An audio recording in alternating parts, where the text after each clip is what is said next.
Bangladesh border guard BGB এবং বাংলাদেশ সেনাবাহিনীর এই বার্তা। রাশিয়ার যুদ্ধের ময়দান থেকে বাংলাদেশ সেনাবাহিনীকে বার্তা পাঠালো এক বাংলাদেশি।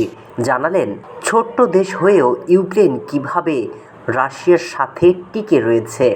ঠিক বাংলাদেশও পারে ভারত কিংবা অন্য কোনো দেশের সাথে যুদ্ধের ময়দানে টিকে থাকতে, আর যার জন্য দরকার ছোট্ট একটি ড্রোন বানান।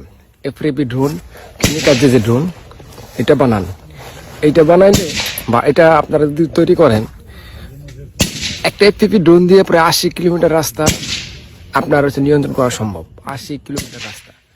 একটি শক্তিশালী ট্যাঙ্কারের দাম 5 থেকে 10 মিলিয়ন ডলার, অথচ একটি এফপিভি ক্যামব্রিকেজ ড্রোনের দাম মাত্র 500 থেকে 1000 ডলার। রাশিয়া ইউক্রেন যুদ্ধে দেখা গেছে মাত্র $500 একটি ড্রোন দিয়ে কোটি কোটি টাকার উন্নত ট্যাঙ্ক নিমিষে ধ্বংস করে দিচ্ছে।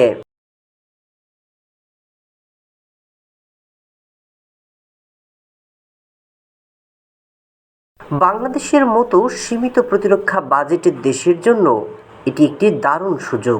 বিশাল অর্থ খরচ না করেও শক্তিশালী প্রতিরক্ষা তৈরি করা সম্ভব। কয়েক দশক ধরে মনে করা হতো ট্যাঙ্ক বা ভারী সাঁজোয়া যান যুদ্ধক্ষেত্রের মূল শক্তি।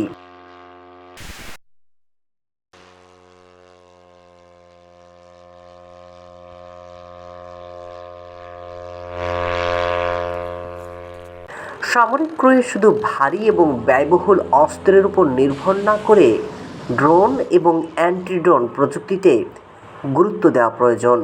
এফপিভি ক্যামব্রিকেজের ড্রোন হলো একটি আত্মঘাতী ড্রোন যা সরাসরি শত্রুর উপর আছড়ে পড়তে পারে। এটি চালক বা অপারেটরের প্রথম দৃষ্টিভঙ্গিতে চশমা বা স্ক্রিনের লাইভ ভিডিও দেখে দূর থেকে অত্যন্ত নিখুঁতভাবে নিয়ন্ত্রণ করা সম্ভব।